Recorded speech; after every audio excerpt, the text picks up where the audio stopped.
Это билет на день детской книги был. Это Габдулла Тукайның театр. Это билет музей-заповедник. Мәдәни көндәлекне беренче сыйныфка кергәч алган Эльмира Низамова ел дәвамында аның битләрен тутырыр өчен тырышкан.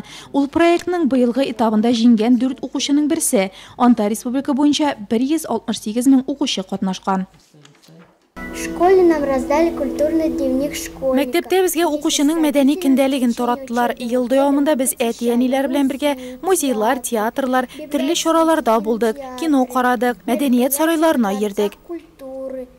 Укучының мәдәни көндәлеге проекты 2014-тә мәдәният елында старт алды. Тип шарт кая барсаң да көндәлекне үзең белән йөртергә. Театр, музей яки циркта булганда фотога төшеп билет белән бергә икесен ябыштырырга, уй кичерешләрне язып куярга кирәк. 2658 учащихся с первого... Беренче сыйныфтан башлап 4нче сыйныфка кадәр Нурлатның 2868 укучысы проектта катнашты. Уку елы дәвамында алар төрле чараларда катнашып, китапханәләрдә, музейларда булды. Һәм барысында көндәлектә теркәп барды. Аның битләрен матур итеп бизәделәр, төрле биремнәр үтәделәр. Безнең балалар китапханәсе дә проекттан читтә калмады. Конкурс барышында балаларны көндәлекләре белән бергә чараларга чакырдык. В рамках данного проекта... Май айында йөзләп Нурлат укучысының мәдәни көндәлеге сайлап алуны уза. Ярослав Краснов укучының иң яхшы мәдәни көндәлеге номинациясында җиңсә, әнисе Олеся Краснова иң мәдәни ата-ана номинациясында бүләкләнә. Габдулла Тукайның Суанасы әсәре буенча Курчак театры карауда истәлекле мизгелләрнең берсе. Мин укучының мәдәни көндәлеге проектында икенче ел катнашам, икенче ел җиңүче булдым.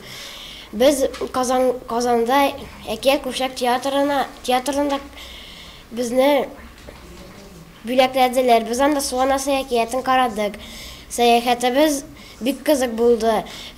Проектны оештыручыларга бик зур рәхмәт. Бүләккә безгә бейсболка бирделәр, футболка һәм күптөрдә грамота бирделәр, кырлайга билет һәм китаплар.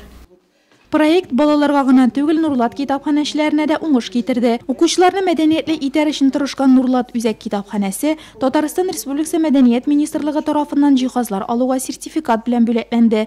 Мондый бүләккә республиканың 3 муниципаль берәмлеге генә ия булды. Киләсе елда укучының мәдәни көндәлеге проекты кысаларында 4 еллык тәрбия курсын узган беренче чыгарылыш була. Сәяхәткә барып, дөнья күреп истәлекләр җыярга яраткан балаларның киләсе елда да проектта катнашу мөмкинлеге бар. Бүгенге 2017-2018 елгы көндәлекне әзерләү эшләре башланган инде.